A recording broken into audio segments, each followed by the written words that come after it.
Dobrý deň. Asistovaná reprodukcia je pomerne tabuizovaná téma, respektíve bola. Rozprávať sa budeme o novom živote, pretože život prináša rôzne prekážky a rôzne výzvy. Koordinátorka a pôrodná asistentka ambulancie reprodukčnej medicíny je mostom medzi pacientom, respektíve párom, a zdravotníckym tímom. Zastáva klinickú, organizačnú, taktiež psychologickú a aj edukatívnu úlohu.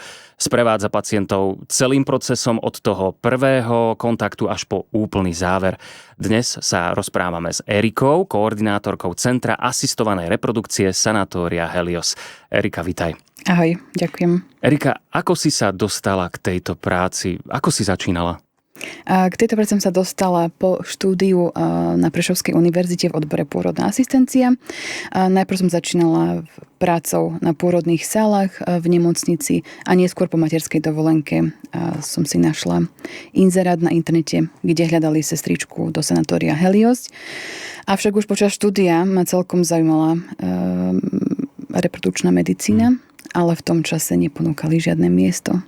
Čiže bola to pre teba určite veľká výzva, že bola si pôrodná asistentka, bola si na tej pôrodnej sále, privádzala si nový život na svet. Hoci teraz ho tiež privádzaš, ale iným spôsobom. Nebala si sa toho kroku? Myslela som si, keď som odchádzala z pôrodných sál, že nič ma nemôže prekvapiť, pokiaľ som neprišla do tohto zamestnania, keďže to je nejaká úplne iná sféra. Venujeme sa tu skôr nejakému menštruačnému cyklu ženám. Venujeme sa tu párom, pričom na tých pôrodných sálach je to už len o tej žene a o spolupráci s ňou a o privádzaní dieťaťa na svet. A čo teda považuješ za tú charakteristickú alebo kľúčovú úlohu pri tvojej práci? Hlavne to sprostredkovanie alebo nejakým tým mostom, ako si to aj povedal, medzi pacientom a ďalšími zamestnancami Sanatória Helios, či už to lekári, embryológovia alebo andrológovia. Takisto si vytváram nejaký vzťah s tými pacientmi, aby im ľahšie bolo prechádzať celým tým IVF cyklom. IVF, ja len vysvetlím, že je in vitro fertilizácia. Áno. Nie, že by som sa hral na múdreho, ale samozrejme aj ja som si to naštudoval.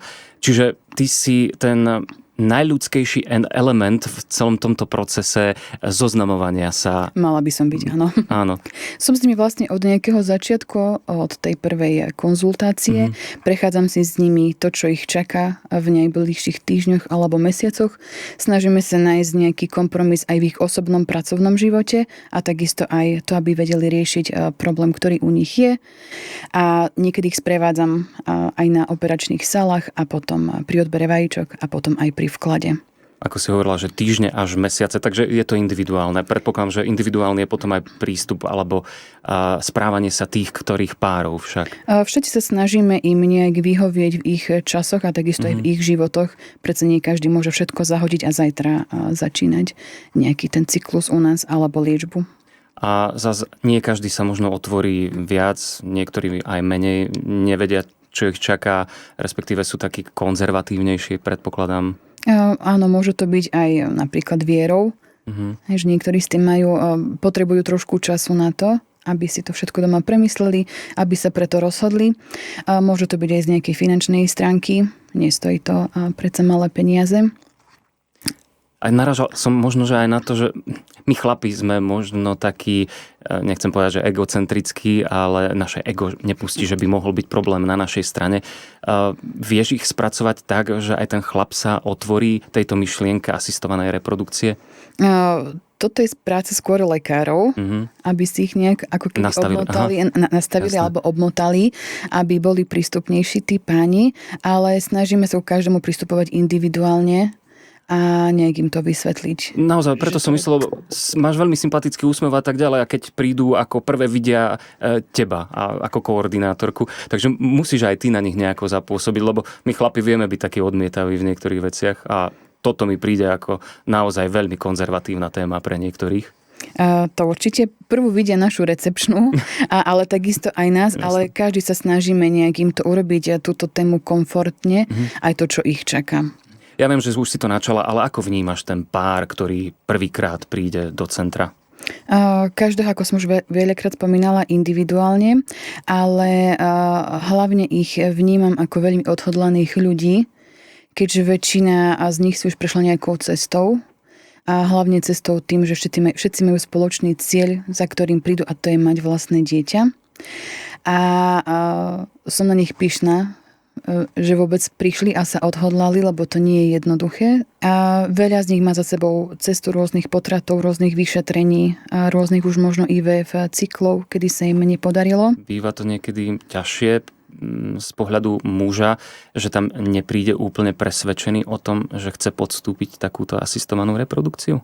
A vždy majú na to čas na rozhodnutie. Nikdy nie je potrebné, aby hneď na prvej konzultácii išiel na nejaký spermiogram. Čiže vyslovene je to o tom, že prídeš na tú konzultáciu, dozvieš sa, čo ťa čaká. Môžeš sa porozprávať, môžeš sa rozhodnúť, môžeš prísť niekoľkokrát a neísť na to vyšetrenie. Pokiaľ to tebe nie je komfortné, tak ťa nikto nebude do toho nútiť. Jasné, čiže ten ľudský rozmer je tam stále dodržaný a rozhodnúť sa musí každý sám. A aké sú tie najemotívnejšie zážitky? Lebo spomínala si, že niektorí majú za sebou aj niekoľko potratov, aj niekoľko tých IVF, tak asi toto budú jedno z tých najsilnejších príbehov, že možno aj roky sa snažia a bum, zrazu to príde?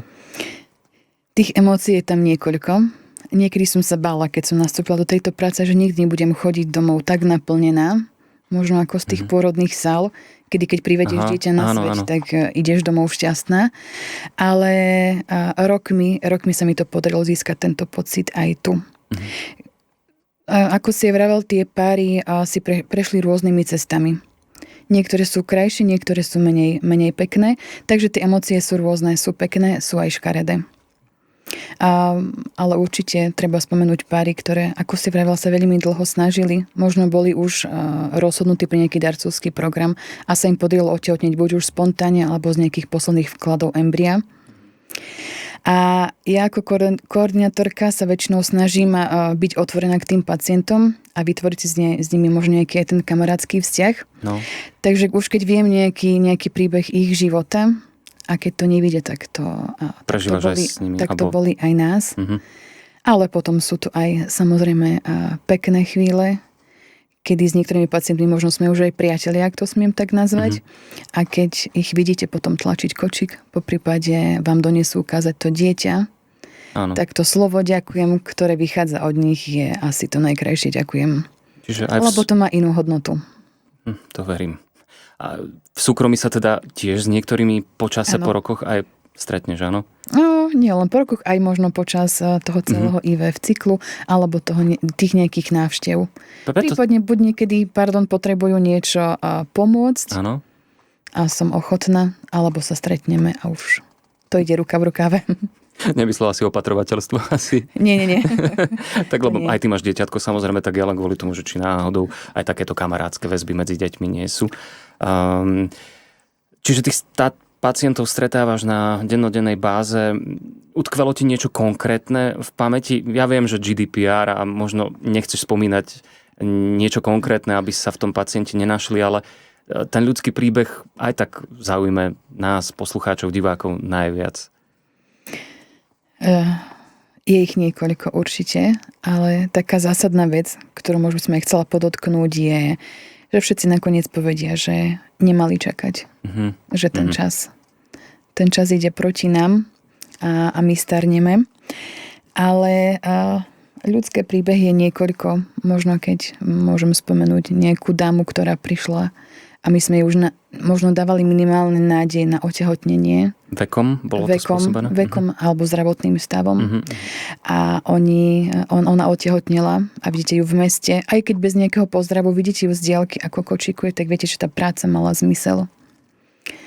Alebo nesmieme zabudnúť na pacientov, lebo nerobíme len IVF v zmysle asistovanej reprodukcie, ale dajú sa u nás aj zmraziť biologický materiál, buď spermie alebo vajíčka. A chodia k nám aj mladí ľudia, možno aj pod vekovou hranicou 18 rokov. Ktorí myslia na budúcnosť? Ktorí myslia na budúcnosť, po prípade ich čakajú operácie nejaké? Operácie, alebo majú zdravotné ťažkosti, ktoré by mohli poškodiť tie spermie alebo vajíčka. A si ich u nás zamrazia, tak vtedy vám beha mráz po chrbte, keď vám o tom rozpráva 17-ročné dievča. Že si u vás nechá vajíčka do budúcna, lebo aby bola istina. Rozumiem, presne, ale znie to veľmi silno, že v 17, v 18 už je tak mentálne nastavená a tak odolná, že myslí na to najhoršie, ale pritom na to najlepšie. Tam je podpora rodičov, skvelá. Super. Aj že na to myslia, aj že to dieťa, je tomu dieťaťu to tak vysvetlené, lebo je to ešte dieťa, ktoré nemyslí na to, že by chcelo byť matkou, ale je to vysvetlené tak, že to robí pre svoju budúcnosť. Čiže podpora z vašej strany a zo strany rodiny je najdôležitejšie, lebo inak by to nešlo. Ano. Ja by som sa ale vrátil možno k tým príjemnejším veciam, keď si hovorila o pároch, aj starších pároch. Pri chlapoch je to tiež také, že aj nad 50 rokov máte pánov, ktorí sa chcú stať oteckami, prídu neskôr, dobre, ale tak asi vedia, do čoho idú, alebo chcú. Máte nejakú takú že vekovú hranicu, či 60 plus takisto? Asi najstarší bol niekedy okolo 60-ky. Sa mi zdá, myslím si, že veková hranica nie je stanovená. Vyšetriť sa môže dať ten pán kedykoľvek, keď chce vedieť, v akom zdravotnom stave sú jeho spermie. No, predpokladám, že či už životným štýlom alebo dobou, stresom sa to mení. Napríklad aj u nás už 40-tníkov by nastali nejaké problémy. Čiže toto všetko vy viete zistiť tým pádom. No, vieme zistiť, áno. Prechádzame tam si aj nejakú anamnézu s ním. Samozrejme si lekári prechádzajú a môže to byť ovplyvnené, ako si vravel, stresom a životným štýlom, takisto aj prácou, poprípade užívaním nejakých liekov. Rozprávali sme teda o tých starších pacientoch, o pánoch, ktorí prídu aj po 60-ke. Prídu niekedy páry s tým, že chcú ísť do toho IVF, ale zrazu sa udeje niečo, že nie je potrebné to in vitro? Áno. A málo ktorý pár príde s tým, že rovno chcú ísť do IVF. Väčšinou prídu o nejak možno sa dať vyšetriť alebo nejaké iné rady si vypočuť, ako možno od obvodných gynekologov. A u nás to štandardne ani nefunguje tak, že by boli hneď tlačení do nejakého IVF-ka. Ako som už aj spomínala, my máme individuálny vzťah ku každému páru podľa nejakého zdravotného stavu, kde nás to pustí, aby sme podnikli iné kroky, ako hneď ísť do umelého oplodnenia. Stalo sa nám už pár párov, ktorí prišli, aj boli naklonení k tomu IVF-ku, aj na to mali možno nejakú diagnózu, ale tým, že z nich ten stres nejak opadol, tak po nejakom koordinátorskom pohovore, po úvodných konzultáciách nám pacientka zavolala, že otehotnela. Takže sú aj takéto svetlé príbehy. To by ma zaujímalo, tak to je taká široká téma, že či psychológia tiež zohráva takú obrovskú úlohu a to pozitívne nastavenie seba samého, ale určite áno. Určite áno.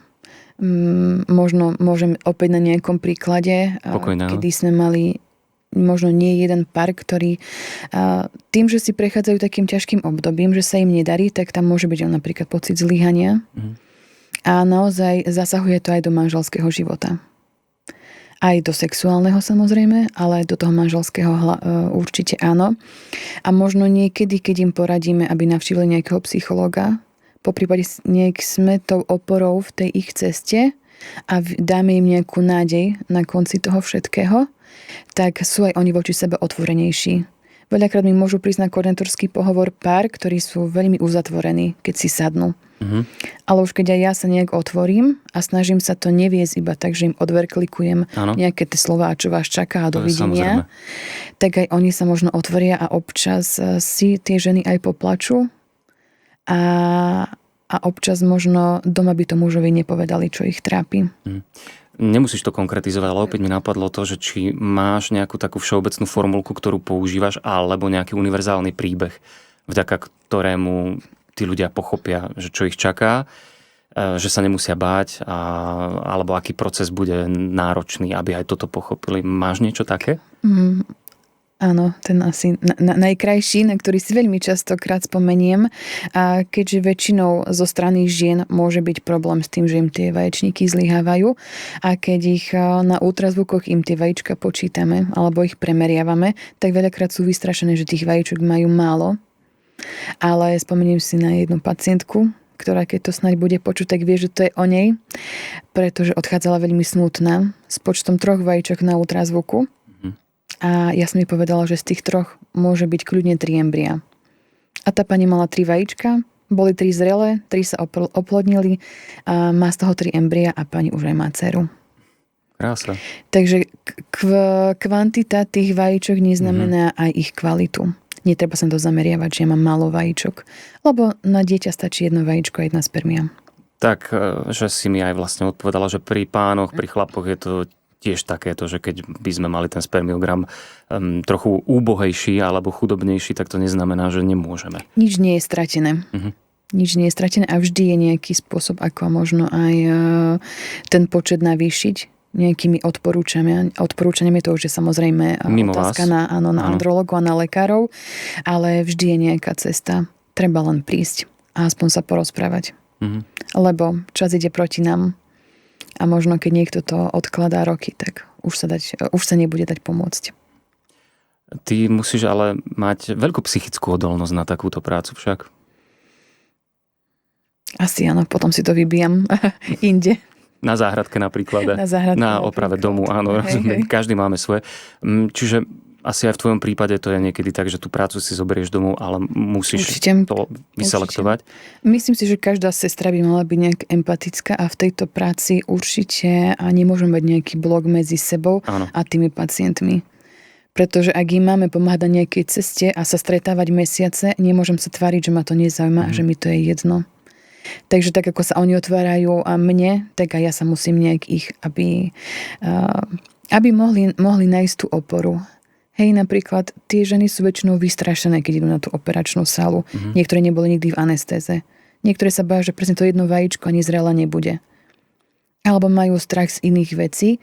A opäť spomeniem pacientku, ktorá veľakrát prišla a vždy spomenula to, že som ju chytila za ruku pri tej anestéze, znamenalo pre ňu najviac. Takže z toho psychologického hľadiska určite občas v tejto práci som viac psychológ alebo opora ako sestra. Čiže aj ty, aj pacienti si musíte, povedzme to na plné ústa, prejsť aj frustráciou a horším obdobím, lebo sú aj také prípady. Áno. Ja musím byť vždy menej frustrovaná, lebo im musím dať tú nádej. Tú nádej, že ešte vždy je možnosť niečo pre to urobiť. Alebo to netreba zahodiť tú možnosť. Hej, možno majú u nás 5-6 embryí, nedaria sa im vklady, ale možno to posledné embryo bude to správne. Len to čakanie a ten čas. Opäť raz. Používaš aj tú formulku, ktorú v živote asi každý z nás povie, že nádej zomiera posledná? Áno.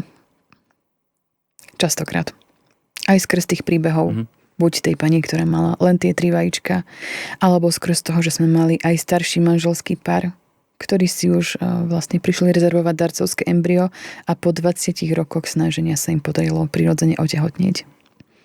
A takisto aj už keď sa ja mám aj tvoriť, tiež sme mali neišlo moje otehotnenie tak ľahko a tiež mi niekto predtým dal nádej, že tá nádej je. Kedy ti naposledy vypadla slza z oka? Z oka? No, doslova sa pýtam. Kedy si poplakala naposledy? Možno kvôli smutku, to bol asi pred 1,5 roka, keď s jednou pacientkou sme mali veľmi pekný vzťah. A vedela som aj ich nejaký ten životný príbeh, možno aj z finančného hľadiska. A pani odtehotnela v 3. cykle IVF, ale prišla na akciu srdiečka a tá tam nebola. A v tej chvíli sa máte tváriť, možno nepustiť tam svoje emócie na vonok, lebo musíte byť silní pred tými pacientmi, keď to lekár oznamuje. Ale ona prišla k stolu, kde som písala ultrazvuk a ma objala a to bolo veľmi ťažké. Ale sme dodnes v kontakte. Sice babetko nemajú, ale dúfam, že sa im to raz podarí. Našli si iné priority v živote, lebo aj to možno by som odporúčala niektorým párom, ktorí sa k nám chystajú alebo si prechádzajú niečím takým, že sa nemôžu roky na toto fixovať, lebo všetko šťastie im ujde. A veľakrát od tých pacientov počujem, že už len aby sme mali to dieťa, my budeme šťastní. Ale všetci dobre vieme, že to tak nefunguje. Pretože aj keby sme mali 1 000 000, asi všetko splatím a všetko mám, tak šťastná nikdy nebudem. Lebo vždy musíme mať nejaký cieľ, čo nás bude poháňať dopredu. Je mi jasné, že život píše aj smutné príbehy, ale bolo by fajn, keby sme to uzavreli nejako pozitívne, lebo predpokladám, že aj tie štatistiky uvádzajú viac tých úspešnejších prípadov. A určite aj tebe utkvejú v pamäti práve tie prípady, ktoré sa skončia pôrodom v najlepšom prípade. Šťastným koncom. Šťastným koncom. Ale je tiež niečo konkrétne, napríklad, že prídu opakovane na nejaký vklad páry? Áno. Aj s deťmi už napríklad? Áno, niekedy majú tie ženy obavy, aj nám volajú, že keby chceli prísť napríklad po pôrode, rok po pôrode na vklad a nemajú to dieťa kde dať, nemajú stráženie, otecko je v práci, babky nemajú na blízku, že či môžu prísť s tými deťmi, či to nie je voči tým párom, ktoré napríklad deti nemajú nejaké nepríjemné, ale vôbec nie, lebo vlastne tie deti sú výsledkom našej práce. A možno, keď tie páry vidia, ako tam tie deti pobehujú, stáva sa nám, že prídu 2-3 mamičky, možno aj s tými deťmi väčšími, už nie batoľatami, ale s väčšími 1 až 2-ročnými detičkami, tak im proste tam dáme farbičky, si pokreslia, zapneme im rozprávku a naozaj tie steny tých ambulancií dostanú proste nádej, úsmev a aj radosť z tých detičiek. Takže to je určite na tej práci emočne krásne, že síce tie deti neprivediem na svet rukami a nie som pri tej žene, ale keď sa nám prídu poďakovať, tak naozaj to ďakujem z ich úst je oveľa silnejšie, ako som možno zažila v predchádzajúcej práci. Lebo to, že už tá žena len príde a porodí, no nie je to len príde a porodí samozrejme, ale tu, že im splníte ten sen, tak to je silný okamih. Keď prídu a majú pozitívny tehotenský test, vy im zavoláte, tie ženy väčšinou v telefóne plačú, vy niekedy možno aj s nimi ste rozcítené a vidíte s nimi tú akciu srdiečka, tak to sú okamihy, na ktoré čakáme a všetci sa sústreďujeme na ultrazvuk, aby tam to srdiečko prebliklo. Čiže predpokladám, že aj na ulici, niekde vonku sa už stalo také, že ďakujem vám. Asi ďakujem, až nebolo, ale prihovoria sa. Prihovoria sa. Tak to je pekné. A ja ti ďakujem, Erika, za rozhovor. Dnes sme sa teda rozprávali s koordinátorkou a pôrodnou asistentkou ambulancie reprodukčnej medicíny, Centra asistovanej reprodukcie, sanatória Helios. Ďakujeme. Ďakujem.